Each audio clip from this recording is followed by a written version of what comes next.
guys, it's Misty and Kim from Mimi's Wig Boutique, and we are going to show you today what Misty does to my Jolie that I wear all the time. Jolie's by Noriko. I wear the color Mocha Highlight, and we're going to show you what she does to my Jolie to make it look like my Jolie.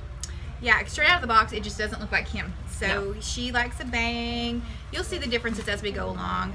We're going to do it step by step on camera. We're not going to cut out anything. We might fast forward a little bit through some of the parts, but that way you'll be able to see everything and know that what we're showing you is the only thing we do. We don't do anything behind the scenes. This is exciting because I love getting some new hair. When I think of Kim in a wig, she's had lots of other wigs, but this is her look. But it's not her look straight from the box. Right, so got it on. As you can see, it's really flat here. Turn to the side just a little. There is no height up here at all. And that's just not who Kim is. Kim wears a little bit of a bang. Okay, you can turn back around. And she likes what we call hump. Well, We're real technical with the term. The other thing is this wig comes with an extremely straight part, and I don't like that. So yeah, and it's more just kind of an off-center. See where it's kind of hitting right on the left side of her nose? We're going to move it over to line up with the arch of her eyebrow. So to do that, that's the first thing we're going to do. We're just going to turn her around.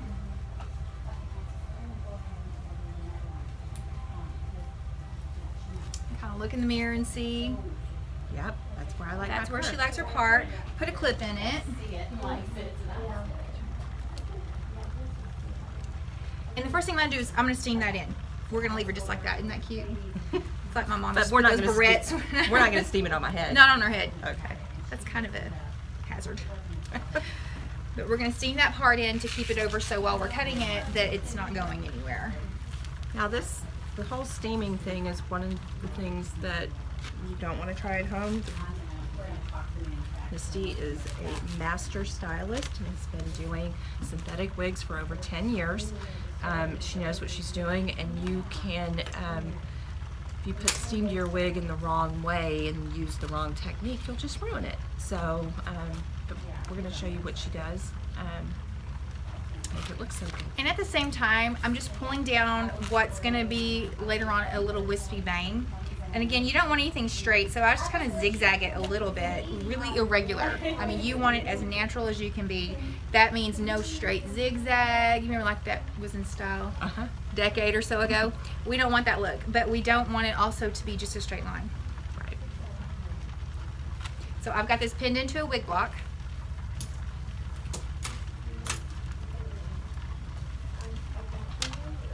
And I just start steaming. This is very hot, so I'm not burning my fingers. I just start steaming and directing this the way I'm going to want it to go.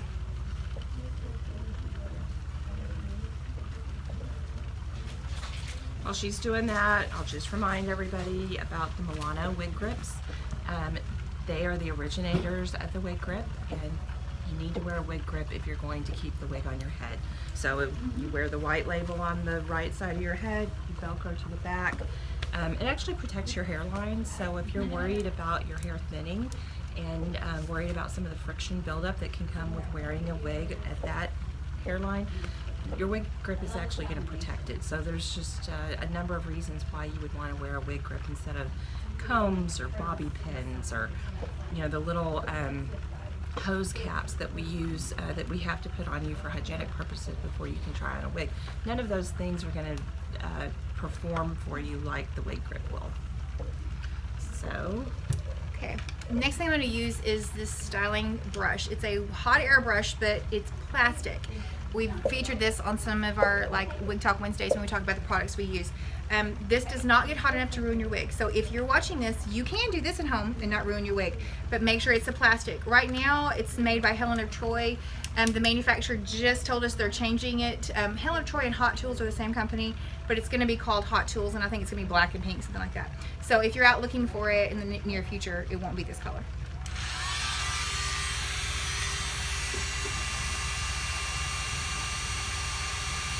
So when you're doing that, what's that doing? If you can hear me, it's just kind of drying this and kind of directing it and getting it to where I need it to go. We don't want it too wet, but we're going to do a lot more of this. But you can use this to kind of pull out any frizz or kind of redirect the bangs if they start sticking out or anything like that. But this is a great tool to have. This is the 1.5 inch. I use this more than any other size. We have them all the way down to 3/4 inch, but this is the most versatile size. So if you're ordering 1.5 inch.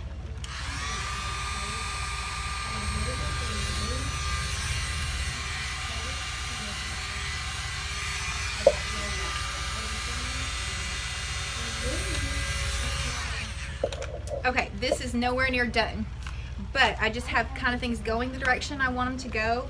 Now I'm going to work on trimming the bangs to fit her, and we're going to stay right below the eyebrow. You never want to cut anything above the eyebrow.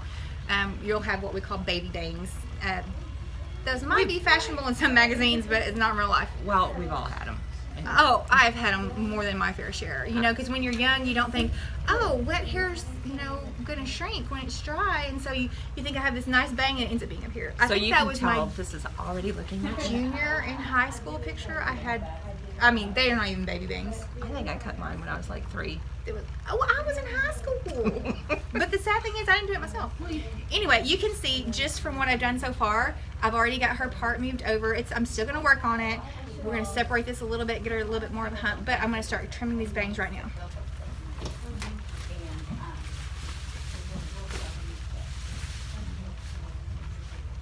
I use a combination of a razor, shears, and thinning shears. The thing about cutting synthetic wigs, again, like she said, if you don't have any hair cutting experience, you can ruin them really quick. So you want to make sure if you're trying this on your own, try it on an old wig. Don't try it on something brand new. Especially this wig, you know, retails for a few $100s. So we're going to start by razoring. I get that just to get a soft line, then I'll clean it up a little bit with shears. It's also important to make sure you have it where you're going to wear it. So are you all lined up? Yes. I always double check, because one time I had a client who didn't line it up and I trusted her. Yes, I'm all lined up. Okay.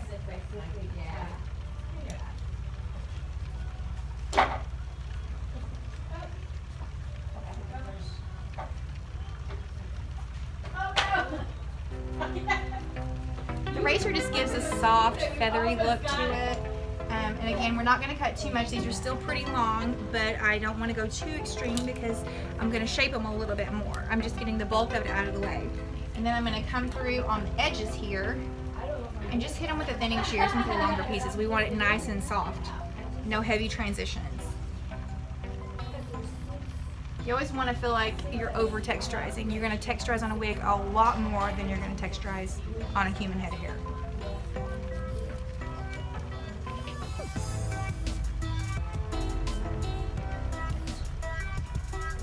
Okay, so I'm going to take it off her head again and put it back on the block. Steam it a little bit more.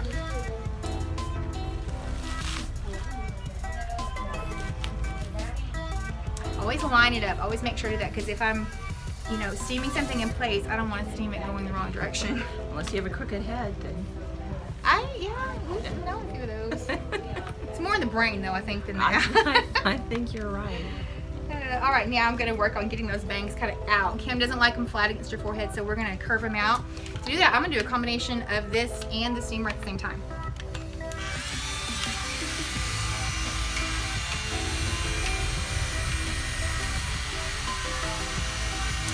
Don't ever leave that heat on there for too long.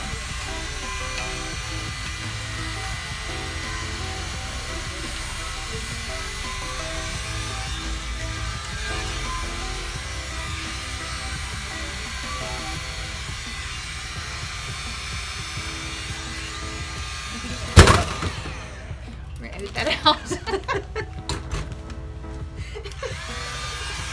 I don't know if you can see what I'm doing, but I'm going to turn this around a little bit.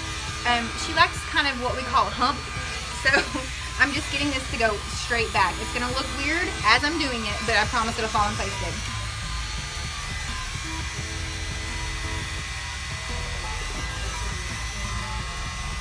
And it's almost like I'm over-directing it the opposite direction, because when I pull it back over, it's going to give that nice fullness right there, you see?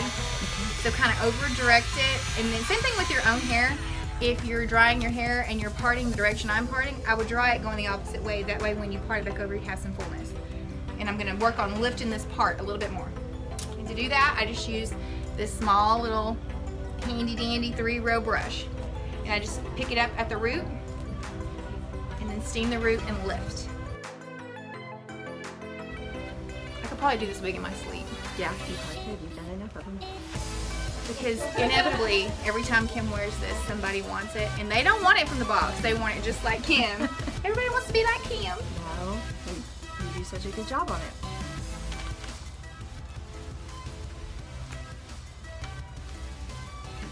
So like I said, it looks like a crazy mess right now, but it's going to fall in place really nice. What we do is just kind of lift it and then let that root kind of cool down so it holds the shape. Just like your own hair, when you curl it, a cold set is always best because it'll hold the curl longer. So lift, and then just kind of let it hang out a few minutes.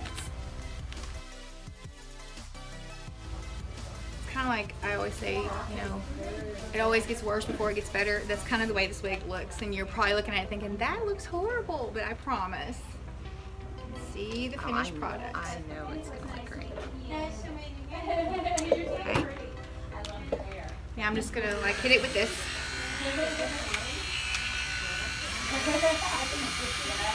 So if this doesn't get hot enough, you can literally keep your hand on it and gauge the heat.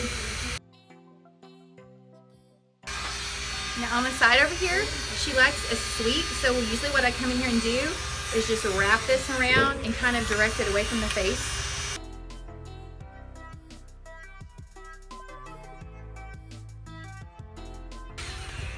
Okay, what I always do in between is just have her put it back on so I can see where we're at.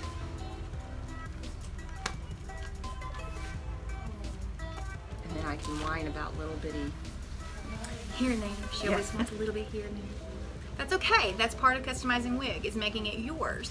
What I may wear may not be what she would wear, and vice versa. So it's okay if you want something specific done. Oh, yeah. It's looking like you. And she always tucks this side. So what we do is once she tucks it, we kind of come through with a razor and just kind of angle that down where it has a nice soft blend.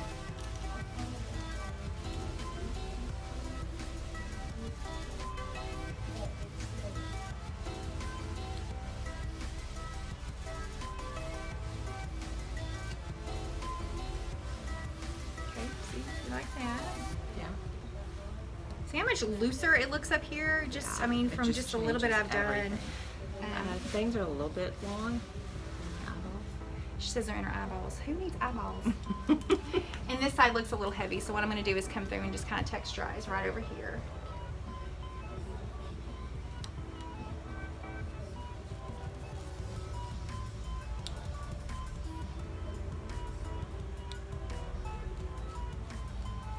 There's no science in cutting a wig. It's not like cutting a head of human hair. You wouldn't section it out and, you know, making sure everything's right. You just go with the way the wig hangs. So if a piece doesn't look right, trim on it. If it looks great, leave it alone. So nobody's going to come through and check this haircut, you know, and make sure that it's all where it needs to be. But right now what I'm going to do, see how cute? It gives this fullness here and it matches the fullness in the back from our profile. Before it was so flat.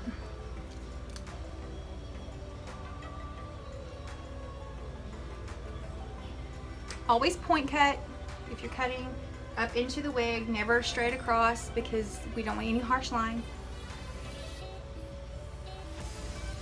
And the teeniest, tiniest amount at a time. You can always take more, but I don't know how many times I say they don't grow.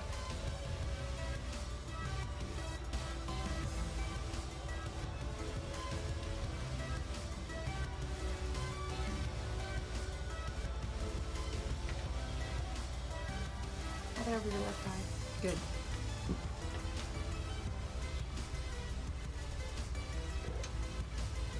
Okay, how's the length feeling? Feels you feel good. anything in your eyeballs? No. And now I'm going to go through with just the good old-fashioned texture shears. The razor's great, but to really get into those bangs, what I do is not what everyone would do. I don't pick up a section at a time. I kind of just go by eyeball. Say, okay, well, you know what? This piece looks a little heavy, so I grab it, texture at the end. Grab it, texture at the end. I'm such an obedient client. Look at her turn her head. I don't even have to tell her. I have her trained. And what I'm feeling when she's asking about my bangs, I'm feeling that they're going to hit right in between my eyelashes and my eyebrows. So that's the length that I like. I think that's the length that probably that's what most people request of you to do. because it Yeah, falls I mean, nice. if someone says they want it shorter than that, I just almost will tell them no, because I don't have a very big forehead. So on me, this wig, cutting it as short as what I would need it to would probably look a little thick and heavy and not direct the way I would want it to. So I usually tell people with issues like me, if they want that short of a bang, just instead of cutting the bang so short, push the wig back up on your head a little bit and give yourself a deeper forehead. That way you don't have to cut as close to the cap as what you would need to, and it saves your wig from looking fake. So I think this is looking pretty good. Just texturizing that side over there.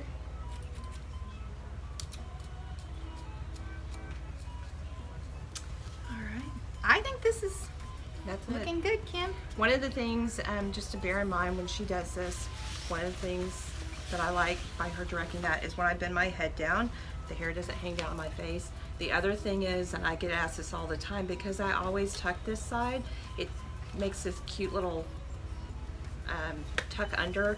It trains like that. It does. Same with this. She's got it going that direction, but I'm always going to pull this back, and so over time it has this really nice wave. But it takes some settling in. It takes some patience and training, but.